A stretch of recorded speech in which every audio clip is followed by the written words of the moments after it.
નમસ્કાર વિદ્યાર્થી મિત્રો, સરસ્વતી ગ્રુપ ઓફ એજ્યુકેશન દ્વારા ચાલતા આ ઈ લર્નિંગ પ્રોગ્રામમાં હું બ્રિજેશ સાકળેચા આપ સૌનું હાર્દિક સ્વાગત કરું છું. આપણે ધોરણ 10 ની અંદર સાયન્સ સબ્જેક્ટની અંદર ચેપ્ટર નંબર 13 નો અભ્યાસ કરતા હતા કે જેનું નામ છે વિદ્યુત પ્રવાહની ચુંબકીય અસરો. એટલે કે તમે કોઈ પણ વાહક તાર હોય, કોઈ પણ ગૂંચળું હોય, કોઈ પણ લૂપ હોય, એટલે કે કોઈ પણ બંધ ગાળો હોય, એમાં તમે જ્યારે વિદ્યુત પ્રવાહ પસાર કરો તો ચુંબકીય ક્ષેત્ર ઉત્પન્ન થાય છે. હવે આ ચુંબકીય ક્ષેત્ર ઉત્પન્ન થાય એ સમજી તો આપણે કેવી રીતે ઉપયોગ કરી શકીએ આપણા રોજિંદા જીવનમાં. આપણે આ કન્સેપ્ટનો આપણે ભણ્યા વસ્તુ સાચી, હવે એનો ઉપયોગ આપણે કેમ કરી શકીએ આપણે એ સમજવાનો હવે પ્રયત્ન કરવાનો છે. તો આપણે લાસ્ટ લેક્ચરની અંદર એક મસ્ત મજાની પ્રવૃત્તિ જોઈ હતી, નળાકાર ચુંબક વાળી, કે નળાકાર ચુંબક ઘોડાની નળાકારનું જે ચુંબક હોય એની વચ્ચે આવી રીતે આમ સળિયો રાખવાનો, કે જે આ જે ઘોડાની નળાકારનું જે ચુંબક હોય એના N અને S એના જે બે છેડા હોય તો એ આવી રીતે આમ રહેવા જોઈએ. એટલે કે ચુંબકીય ક્ષેત્ર ઉર્ધ્વ દિશામાં રહેવું જોઈએ.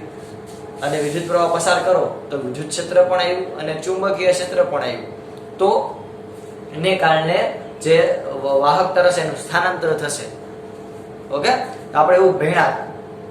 તો એના ઉપરથી અમુક ક્વેશ્ચન છે કે જે આપણે સોલ્વ કરી તો આપણને મજા આવશે, આપણે સારી રીતે પ્રવૃત્તિને વધારે સમજી શકશું. ઓકે, ચાલો. તો એમાં જે ચુંબકીય ક્ષેત્રમાં મૂકેલા વિદ્યુત પ્રવાહ થાય તો વાહક તાર ઉપર લાગતું બળ યાદ કરો. આકૃતિ કંઈક આવી હતી કે આ રીતે કંઈક ચુંબક હતું, એમાં આવી રીતે ઓલો સળિયો રાખેલો હતો, એ સળિયાના આવી રીતે આમ લટકેલો હતો બે તાર વડે. એ સ્ટેન્ડ હતું મસ્ત મજાનું. પછી અહીંયાથી એક તાર હતો એ ક્યાં જતો હતો કે બેટરીમાં, બીજો તાર જે છે એ ક્યાં તો કે એ જતો હતો આવી રીતે અહીં ગુચડા. ઓકે, અને એક મસ્ત મજાનું સ્ટેન્ડ હતું. આપણે ભણ્યા હતા. આ ખાલી રફ આકૃતિ છે તમારી જાણ માટે. તો આપણે એમાં એવું જોયું હતું કે આયા આ જે છેડો છે, આ છેડો S અને આ છેડો N હોય તો ચુંબકીય ક્ષેત્ર આમ ઉર્ધ્વ દિશાનું હોય. હવે તો કે અહીંયા આપણે B થી A દિશામાં આપણે વિદ્યુત પ્રવાહ પસાર કરીએ તો વિદ્યુત પ્રવાહ આમ પસાર થાય, આમ લંબ આવે આમ બહારની બાજુ. એટલે ચુંબકીય ક્ષેત્ર ઉપર, વિદ્યુત પ્રવાહ આમ. એટલે મેં તમને કીધું હતું યાદ રાખો, આપણે આકૃતિ આમ કરી હતી આમ. ચુંબકીય ક્ષેત્ર ઉપર જાય, વિદ્યુત પ્રવાહ બહાર નીકળતો હોય. તો એ એક આપણે પ્રવૃત્તિ જોઈ હતી. તો એમાં આપણે જોયું હતું કે જે સળિયો છે એ સ્થાનાંતર દર્શાવે, આમ કા આ બાજુ છે કા ઓલી બાજુ છે. શું કામ? કારણ કે સળિયા ઉપર બળ લાગશે. અલ્ટિમેટલી આપણે સાબિત જ એ કરવાનું હતું કે જો વાહક તાર દ્વારા ચુંબક ઉપર બળ લાગતું હોય તો ચુંબક પણ વાહક તાર ઉપર બળ લગાડે છે. ક્લિયર થયું? તો આપણે અહીંયા એવું કહેવાનું છે કે કયા પરિબળ ઉપર આધાર રાખશે. જે આ વાહક તાર ઉપર બળ લાગશે એ કયા પરિબળ ઉપર આધાર રાખશે? તો કે ભાઈ આનો સિમ્પલ આન્સર છે, આપણે બીજી પેનથી દર્શાવીએ. તો કે પહેલો આન્સર શું? તો કે ચુંબકીય ક્ષેત્ર ઉપર.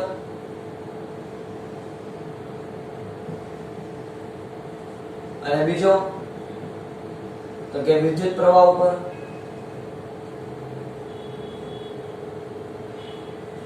પહેલા ચુંબકીય ક્ષેત્ર ઉપર, બીજો વિદ્યુત પ્રવાહ ઉપર. એટલે કે આ બંને ઉપર આધાર રાખશે. તો જે ચુંબકીય ક્ષેત્ર અને વિદ્યુત પ્રવાહ ઉપર વિદ્યુત પ્રવાહના મૂલ્ય અને વિદ્યુત પ્રવાહની દિશા બંને ઉપર આધાર રાખશે. ઓકે, વિદ્યુત પ્રવાહ ઉપર એટલે આમાં આપણે શું કહી શકીએ? એનું મૂલ્ય અને એની દિશા. ચુંબકીય ક્ષેત્રમાં પણ આપણે એમ જ કહી શકીએ કે ચુંબકીય ક્ષેત્ર હોય તો એની જે ચુંબકીય ક્ષેત્રનું મૂલ્ય એટલે કે તમે કેટલું પ્રબળ ચુંબક લ્યો છો, અને બીજું તો કે ચુંબકીય ક્ષેત્રની દિશા. આના ઉપર આધાર થશે. ક્લિયર થયું? ચાલો. હવે તો કે વાહક તાર ઉપર લાગતા બળની દિશા શોધવા માટે, વાહક તાર ઉપર લાગતા બળની દિશા શોધવા માટે આપણે શું કરશે? તો કે ભાઈ વાહક તાર ઉપર બળની દિશા શોધવા માટે તમારે શું કરવું પડશે? તો કે એના માટે તમારે એક નિયમનો ઉપયોગ કરવો પડશે. એટલે કે આયા આપણે આ ચેપ્ટરનો બીજો નિયમ છે એ તમારી સમક્ષ ઇન્ટ્રોડ્યુસ કરવા જઈ રહ્યા છીએ, કે જેનું નામ છે ફ્લેમિંગનો ડાબા હાથનો નિયમ. ફ્લેમિંગો નથી હો, ફ્લેમિંગ એક માણસ હતો, ભૌતિક શાસ્ત્રી હતો, વળી કહે કે ફ્લેમિંગો પક્ષી બનાવી દીધી. ફ્લેમિંગનો ડાબા હાથનો નિયમ. તો તમને ઘણાને એવું કન્ફ્યુઝન હશે કે સાહેબ તમે આ પ્રવૃત્તિ સમજાવી ને, પ્રવૃત્તિ મસ્ત મજાની સમજાઈ ગઈ, પણ આમાં સળિયો છે એ આલીપા જશે કે માલીપા જશે, એટલે કે આમ આવશે કે આમ આવશે, એ આપણને ખબર પડી નહીં. તો તમારે દિશા જાણવી હોય તો દિશા પણ તમે જાણી શકો. ઓકે, એટલે તમારું ઈ ડાઉટ પણ સોલ્વ થઈ જાય. કેની મદદથી? મારી મદદથી ના. તો કે ભૌતિક શાસ્ત્રી જે છે ફ્લેમિંગ, એના માનમાં નિયમ છે ફ્લેમિંગનો ડાબા હાથનો નિયમ. તો આપણે અહીંયા ચેપ્ટરનો બીજો નિયમ છે. પહેલો નિયમ કયો ભણ્યા યાદ કરો વિદ્યાર્થી મિત્રો? તો કે પહેલો નિયમ હતો જમણા હાથના અંગૂઠાનો નિયમ.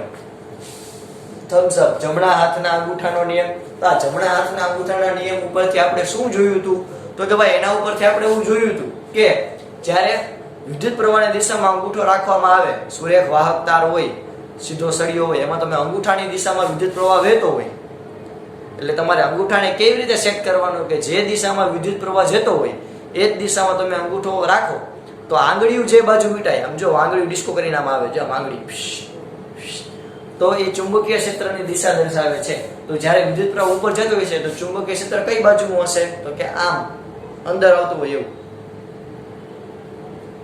આવી રીતે આમ આવતું હોય એવું. એટલે કે અહીંયાથી એમ કહેશો કે આમ અહીંયાથી હું જોઉં તો જો કોઈ પદાર્થ ઉપર જતો હોય, એટલે કે વિદ્યુત પ્રવાહ જ્યારે ઉપર જાય તો ચુંબકીય ક્ષેત્ર આમ આવે, જો આમ વર્તુળાકાર. ઓકે, તો એ ફ્લેમિંગનો ડાબા હાથનો નિયમ આપણે જોયું, અને પહેલા આપણે જમણા હાથના અંગૂઠાનો નિયમ જોયો હતો. તો ફ્લેમિંગનો ડાબા હાથનો નિયમ. હવે ફ્લેમિંગનો ડાબો હાથનો નિયમ એટલે તો કે ખાલી ફ્લેમિંગનો ડાબો હાથ નહીં, તમે તમારા ડાબા હાથથી પણ કરી શકો, એટલે આને ડાબા હાથનો નિયમ કહેવાય. ડાબા હાથનો નિયમ તો પહેલા તો જમણું અને ડાબું. તો પહેલા તો ડાબું હાથ, આ ડાબો હાથ. હવે તો કે જો ફ્લેમિંગનો ડાબા હાથનો નિયમ શું કહે છે? તો કે ભાઈ જો આવી રીતે, જો પહેલા તો આમ યાદ રાખો, ટેન. કેમ યાદ રાખશે આપણે? આમ. હજી એકવાર ટેન. ઓકે, તો જાઓ ચાલો. તો આમાં પહેલા તો જો અહીંયા આપણે બે આંગળી અને એક અંગૂઠાનો ઉપયોગ કરવાનો છે. ફ્લેમિંગના ડાબા હાથના નિયમની અંદર શું કરશે? તો કે તર્જની આંગળી,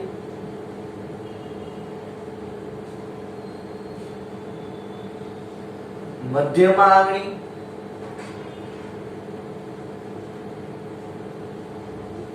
અને આવશે અંગૂઠો. ઓકે, તો આ ત્રણ વસ્તુ છે, તર્જની આંગળી, મધ્યમ આંગળી અને અંગૂઠો. આ ત્રણ વસ્તુ પહેલા તમે યાદ હોવી જોઈએ. તર્જની આંગળી એટલે શું? તો કે વિદ્યાર્થી મિત્રો પહેલી આંગળી. તર્જની આંગળી એટલે તમે શું કહી શકો? તો કે પહેલી આંગળી. બીજું તો કે આ જે છે આને કહેવાય મધ્યમ આંગળી. કેવી કહેવાય? મધ્યમાં આંગળી. આ પેલી અને આ બીજા, જે બીજી આંગળી છે આવડી, આને કહેવાય મધ્યમાં આંગળી. અંગૂઠો. તો અહીંયા જો સમજો શું દર્શાવે છે ફ્લેમિંગોએ શું કીધું? તો કે જ્યારે તમે તમારા ડાબા હાથને એવી રીતે ગોઠવો કે જેથી ત્રણેય ક્ષેત્રો એકબીજાને લંબ હોય. તો જો તમે ધ્યાનથી અમારી એક પ્રકારની આકૃતિ જો, તો આ બે આંગળી છે એકબીજાને લંબ છે, બે એકબીજા વચ્ચે 90 નો ખૂણો બનાવે છે. ઓકે, એક્ઝેક્ટ 90 નો ખૂણો ન બનાવે એ આપણને ખબર હોય, પણ આપણે ટ્રાય કરીએ, કારણ કે આ આપણી આંગળી છે, કોઈ વસ્તુ નથી. તો અહીંયા જો આ 90 ડિગ્રી છે. ઓકે, હવે તમે ધ્યાનથી જુઓ આ અંગૂઠો અને આંગળી, અંગૂઠો અને આંગળી એ પણ જુઓ તમે ધ્યાનથી. તમે જુઓ આંગળી અને અંગૂઠો એ પણ એકબીજા 90 ના ડિગ્રીમાં છે. એટલે આ બે આંગળી અને અંગૂઠો એ પણ 90 ડિગ્રીના છે. હવે તમે ધ્યાનથી જુઓ તો આ આંગળી અને અંગૂઠો એ પણ એકબીજાને કેટલાના ખૂણા છે? તો કે જો 90 નો ખૂણો છે. કેટલાનો? 90 નો ખૂણો. તો અહીંયા ત્રણેય ક્ષેત્રો એકબીજા સાથે કેવા છે? 90 ડિગ્રીના ખૂણે. ત્રણેય ક્ષેત્રો એકબીજા સાથે 90 ડિગ્રીના ખૂણે. તો ત્યારે ફ્લેમિંગો ભાઈ એવું કીધું આપણને કે તમારા તર્જની આંગળી જે છે એ ચુંબકીય ક્ષેત્ર એટલે કે B દર્શાવે છે, મધ્યમાં આંગળી એ I દર્શાવે છે અને અંગૂઠો એ લાગતું બળ F દર્શાવે છે. તો તમારા તર્જની આંગળી, મધ્યમ આંગળી અને અંગૂઠો એને એવી રીતે ગોઠવો કે જેથી ત્રણેય એકબીજાને પરસ્પર લંબ રહે.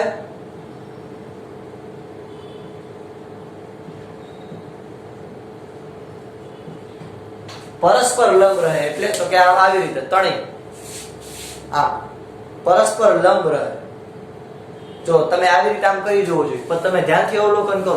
જો તમારી આ બે આંગળી વચ્ચેનો ખૂણો 90 નો છે, આ બે આંગળી વચ્ચેનો ખૂણો 90 નો છે, આ બે આંગળી વચ્ચેનો ખૂણો તો કે પણ 90 નો છે. એટલે ઇન શોર્ટ ત્રણે ત્રણ જે આંગળી વચ્ચેના જેટલા પણ ખૂણા બનતા હશે એ કેવા હશે? 90 ડિગ્રી. એટલે પરસ્પર લંબ રહે એ રીતે રાખી અને તર્જની આંગળીમાં ચુંબકીય ક્ષેત્ર રાખવાનું, મધ્યમાં આંગળીમાં વિદ્યુત પ્રવાહ અને અંગૂઠો એ F દર્શાવે છે એવું આપણને ફ્લેમિંગ ભાઈએ કીધું. તો આની મદદથી તમે કહેવાય ને કે કોઈ પણ પદાર્થ ઉપર લાગતું બળ ની દિશા શોધી શકો. હવે જે દિશામાં બળ લાગે એ દિશામાં શું થાય? સ્થાનાંતર. ફોર એક્ઝામ્પલ કોઈ માણસ ચાલ્યો છે, પાછળથી ધક્કો મારું તો મેં પાછળથી ધક્કો માર્યો તો માણસને પાછળથી ધક્કો લાગશે તો આગળ જશે. તો મેં બળ એટલે કે ધક્કો આમ માર્યો તો માણસ એમ જાય. એવું ન હોય કે ધક્કો આમ મારું તો માણસ મુકનો સામો આવે, એવું ન હોય. ઓકે, તો અહીંયા હજી એકવાર ફ્લેમિંગ નામના ભૌતિક શાસ્ત્રી આપણને શું કીધું? તો કે ભાઈ તમારા ડાબા હાથના બે આંગળી અને અંગૂઠા એને એવી રીતે ગોઠવો કે જેથી ત્રણેય પરસ્પર લંબ રહે. આવડા એસીપી જેવું, દયા કુછ તો ગડબડ હે, દયા કુછ તો ગડબડ હે. આ ગડબડ વાળી વાત છે. આ ગડબડને સમજવા માટે આપણે આ ટ્રાય કરીએ છીએ. આ કુછ તો ગડબડ હે. તો આ ગડબડ છે એવી રીતે પહેલા તો આંગળી ગોઠવો. પછી તો કે તર્જની આંગળી એ ચુંબકીય ક્ષેત્ર, એટલે કે આ પેલી આંગળી જે છે જેને કહેવાય તર્જની આંગળી, એને કહેવાય એ ચુંબકીય ક્ષેત્ર દર્શાવે છે. મધ્યમાં આંગળી એ વિદ્યુત પ્રવાહ દર્શાવે. તો જે અંગૂઠો છે એ આ બંને દ્વારા જે બળ લાગે છે સળિયા ઉપર એની દિશા દર્શાવે છે. તો જેવી તમને બળની દિશા મળે એટલે તમને ડાયરેક્ટ સ્થાનાંતર મળી જાય. ઓકે, તો તમને ખબર પડી જાય કે જે તમારો સળિયો છે એટલે કે આપણો જે સળિયો છે એ કઈ બાજુ ડિસ્કો કરવાનો છે. આ લીપા જવાનો છે કે માલિપા જવાનો છે? આઈ રિપીટ, હજી એકવાર મારી હારે કરો. આ લીપા જવાનો છે કે માલિપા જવાનો છે એ આપણને ખબર પડી જાય. ક્લિયર થયું? ટ્રાય કરવીશ જો કરીશ. હવે આ જ આપણી આકૃતિ છે, છોટા સા, મુન્ના સા, અચ્છા સા. તો જો આની અંદર ચુંબકીય ક્ષેત્ર કઈ બાજુ છે? N થી S. જો અહીંયા N છે, અહીંયા S. તો ચુંબકીય ક્ષેત્ર ઉપરની બાજુ છે. તો આ ત્રણ માંથી જો આ 1 2 ને 3 માંથી ચુંબકીય ક્ષેત્ર કોણ દર્શાવે છે? તો કે ભાઈ આ તર્જની આંગળી. તો આને મારે ક્યાં રાખવાની? ઉપર. કારણ કે આપણી જો ચુંબકીય ક્ષેત્રની દિશા ઉપર છે. નીચે હોત તો નીચે રાખે, આ ઉપર. ચુંબકીય ક્ષેત્ર ઉપર હોવાથી આ ઉપર. ઓકે, ચુંબકીય ક્ષેત્ર ઉપર અથવા તો ઉર્ધ્વ દિશામાં, સારી ભાષામાં ઉર્ધ્વ, આ તો તમને સમજાય એટલે ઉપર લખવું. પછી તો કે જો સળિયામાં વિદ્યુત પ્રવાહ કઈ દિશામાં રહેશે? તો કે ભાઈ આપણે બેટરી એવી રીતે જોડેલી છે કે જેથી વિદ્યુત પ્રવાહ છે આપણે આપણી પ્રવૃત્તિ મુજબ જોઈએ તો પ્રવૃત્તિમાં આપણે B થી A દિશામાં વિદ્યુત પ્રવાહ વહેડાવતા હતા. એટલે મારે બેટરીના છેડામાં રાખવા પડે. બેટરીના છેડા તો B થી A દિશામાં, B થી A એટલે આમ બહાર આવતું એવું. તો ચુંબકીય ક્ષેત્ર ઉપર, ચુંબકીય ક્ષેત્ર ઉપર, વિદ્યુત પ્રવાહ તો કે આમ જાય છે B થી A, B થી A એટલે આમ બહાર આવે છે. જો વિદ્યુત પ્રવાહ જો બહાર આવે તો આ વિદ્યુત પ્રવાહની દિશા.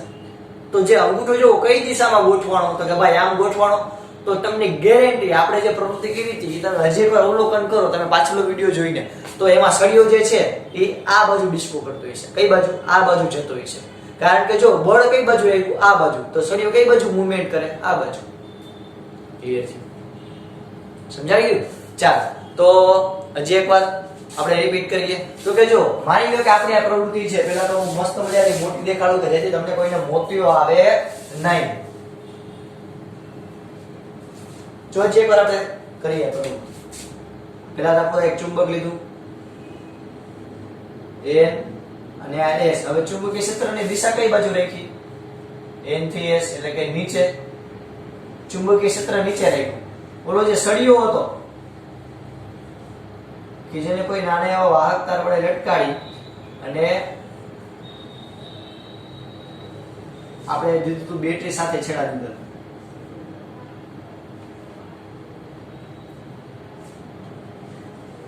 આ રિયોસ્ટેટ, આ સ્વિચ,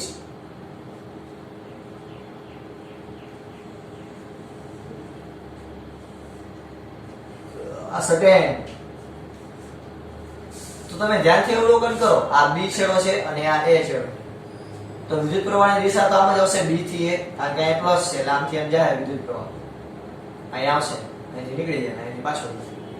તો વિદ્યુત પ્રવાહ કઈ બાજુ છે? તો કે વિદ્યુત પ્રવાહ આમ બહારની બાજુ છે. વિદ્યુત પ્રવાહ આમ બહારની બાજુ, આમ બહારની બાજુ. ચુંબકીય ક્ષેત્ર નીચેની બાજુ. તો બળ કઈ બાજુ લાગશે? તો કે જો આપણે હજી એકવાર જોઈએ, તો કે જો ચુંબકીય ક્ષેત્ર ક્યાં? નીચેની બાજુ. તો મારી આ આંગળી જે છે, તર્જની આંગળી B આવડિયા, એને મારે ક્યાં રાખવાની? વેરી ગુડ, નીચે. કારણ કે જો ચુંબકીય ક્ષેત્ર ક્યાં છે? N અને S છેડો, N થી S હોય ચુંબકીય ક્ષેત્ર, N થી S નો સ. તો ચુંબકીય ક્ષેત્ર નીચે, તો આ તર્જની આંગળી નીચે રાખી. મધ્યમાં આંગળી જે છે એ જો વિદ્યુત પ્રવાહ દર્શાવે છે. તો વિદ્યુત પ્રવાહ તો ક્યાં છે? B થી A, એટલે આ બહાર આવે એવો છે. તો B થી A. તો આને મારે કેમ દર્શાવવું? તો કે જો હું આને આમ દર્શાવીશ. ઓકે, B થી A. તો જો લાગતું બળ કઈ દિશામાં છે? આ બાજુ. કારણ કે મારો અંગૂઠો જો આ બાજુ સ્થિર છે. આ ચુંબકીય ક્ષેત્ર દર્શાવે છે નીચેની બાજુ છે. આ વિદ્યુત પ્રવાહ દર્શાવે કે જે બહાર આવે છે. જો B થી એટલે બહાર આવે, તો અંગૂઠો કઈ દિશામાં ગોઠવવાનો? આ બાજુ. તો એનો મતલબ એમ કે આ બાજુ બળ લાગતું હશે. તો બળની દિશા કઈ બાજુ હશે? આ બાજુ. એટલે કે પદાર્થ સળિયો જે છે આ બાજુ સ્થાનાંતર કરશે, આમ આ રીતે આવશે. ઓકે, ક્લિયર થયું? ફ્લેમિંગનો ડાબા હાથનો નિયમ હજી એકવાર, તો કે બે આંગળી અને અંગૂઠાનો ઉપયોગ આમાં કરવાનો આવશે. તર્જની આંગળી કહેવાય આને, આને મધ્યમ આંગળી કહેવાય અને આને કહેવાય અંગૂઠો. તર્જની આંગળી જે છે એ ચુંબકીય ક્ષેત્ર દર્શાવશે, મધ્યમ આંગળી એ વિદ્યુત પ્રવાહ દર્શાવશે, અને તો જે અંગૂઠું જે દિશામાં રહે છેલ્લે એ પદાર્થ કે કોઈ સળિયા ઉપર લાગતા બળની દિશા દર્શાવે છે અને એ જ દિશામાં સ્થાનાંતર થશે. હજી એકવાર ક્લિયર થયું બધાને? એ હું ધારી લઉં છું. બીજું, પહેલી કન્ડિશન તો કે ત્રણેય ક્ષેત્રો એકબીજાને કેવા હોવા જોઈએ? લંબ. એના માટે આપણે કોને યાદ કરશી? તો કે ભગવાનને નહીં, આપણે યાદ કરશી ત્યારે એસીબી પ્રદ્યુમનને. દયા કુછ તો ગડબડ હે. તો આ ગડબડ વાળું જોવો તમે પોઝિશન જોવો તો કે ત્રણેય એકબીજાને કેવા છે? લંબ.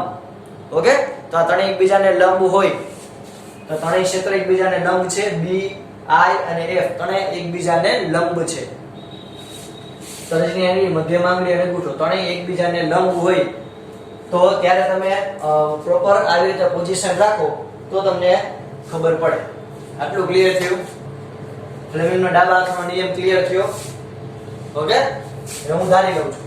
ચાલો હવે તો કે આપણે એક આ પ્રશ્ન અધૂરો હતો એ આપણે પૂરો કરી નાખી.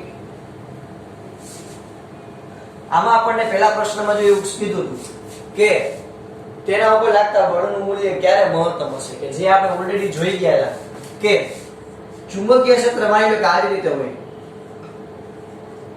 N થી S, N થી S.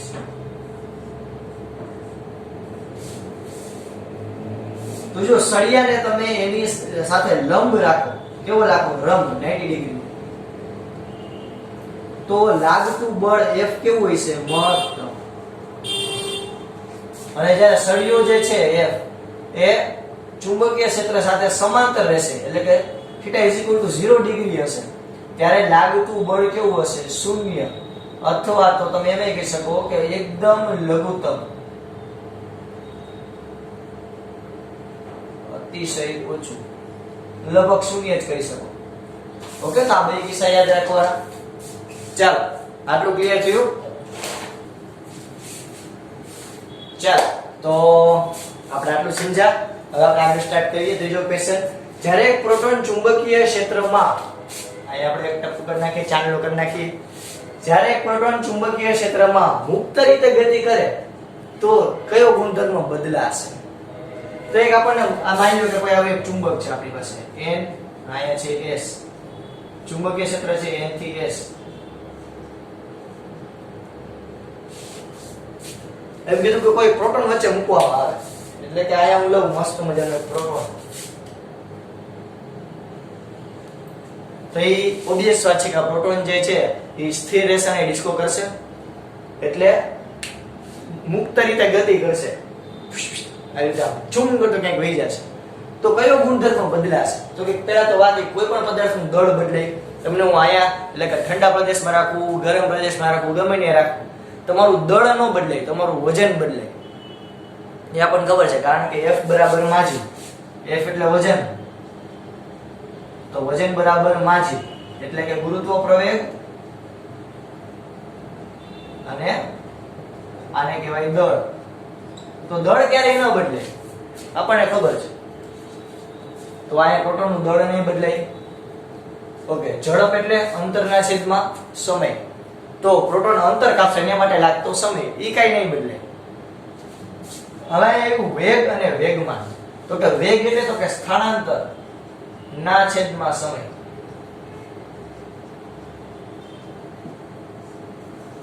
વેગ અને વેગમાન, શક્તિમાનનો ભાઈ વેગમાન, એનું મૂલ્ય શું હોય તો કે એનું સૂત્ર થાય m × v. તો જો વેગ બદલાતો તો વેગમાન એ બદલાતું હોય, કારણ કે એમાં જો દળ તો ન બદલાય, આપણને ખબર પડે. વેગ બદલાય તો વેગમાન નહીં બદલાય. હવે વેગ બદલાશે કે નહીં બદલાય? તો કે ઝડપ આપણે કીધું ઝડપ એની નહીં બદલાય. ઝડપ એટલે બદલાશે કાપેલું અંતર છેદમાં તે માટે લાગતો સમય. તો એનું સ્થાનાંતર બદલાશે, તો કે ઓબિયસ વાત છે કે બદલાશે. શું કામ? તો કે ભાઈ આ તમને એટલું કીધું કે પ્રોટોન ચુંબકીય ક્ષેત્રમાં મુક્ત રીતે ગતિ કરે છે. આ એમ નથી કીધું કે ચુંબકીય ક્ષેત્ર કઈ બાજુ, પ્રોટોન કઈ દિશામાં ગતિ કરે. આ કઈ દિશાનો ઉલ્લેખ નથી. તો ઓબિયસ વાત છે કે તમે જ્યારે પોલારિટી ચેન્જ કરો, ધ્રુવ ચેન્જ કરો ચુંબકના, તો સ્થાનાંતરની દિશા પણ શું થઈ જાય? બદલાઈ જાય. કારણ કે આપણે આમાં હમણાં જ જોયું ઓલી પ્રવૃત્તિમાં અને પહેલાની પ્રવૃત્તિમાં કે જ્યારે ચુંબકીય ક્ષેત્રની દિશા બદલાવો તો સ્થાનાંતરની દિશા બદલાઈ જાય. તો સ્થાનાંતરની દિશા બદલાય એટલે કે સ્થાનાંતર બદલાય તો વેગ બદલાય, વેગ બદલાય તો વેગમાન નહીં બદલાય. તો અહીંયા બે આન્સર આવશે. આપણે લાગે MCQ એક જ હોય, પણ અહીંયા બે આન્સર આવશે, વેગમાન અને વેગ. ઓકે, શું કામ? તો કે વેગ બદલાય તો વેગમાન પણ બદલાય. ક્લિયર થયું? ત્રીજો ક્વેશ્ચન. હવે લાસ્ટ ક્વેશ્ચન કરીએ આપણા આ સેશનનો. આપણે કરેલ પ્રવૃત્તિમાં સળિયા એબીમાંથી પસાર થતો પ્રવાહ વધે તો વધુ પ્રબળ ચુંબકનો ઉપયોગ કરીએ તો, અને સળિયાની લંબાઈ વધારીએ તો આ ત્રણેયનો આન્સર શું આવશે? આટલું કરીએ તો સ્થાનાંતર વધે. શું થાય વિદ્યાર્થી મિત્રો? સ્થાનાંતર વધે. તમે જો પ્રવાહ વધારે પસાર કરો તો વધારે બળ લાગશે, તો સ્થાનાંતર વધારે થશે. તમે પ્રવાહની જગ્યાએ ચુંબક વધારે કહેવાય ને પ્રબળ લ્યો તો પણ બળ વધારે લાગશે, તો સ્થાનાંતર વધારે થશે.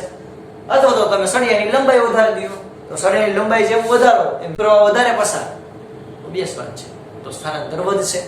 તો આ ત્રણેય કિસ્સામાં જવાબ ઓનલી આएगा 1. એક કામ એટલે શું કહીશું ના, એક બામ તીન કામ. આ બામ જેવું છે સ્થાનાંતર, એક બામ તીન કામ. આ ત્રણ કામ એક ગામમાં કરી નાખ્યા.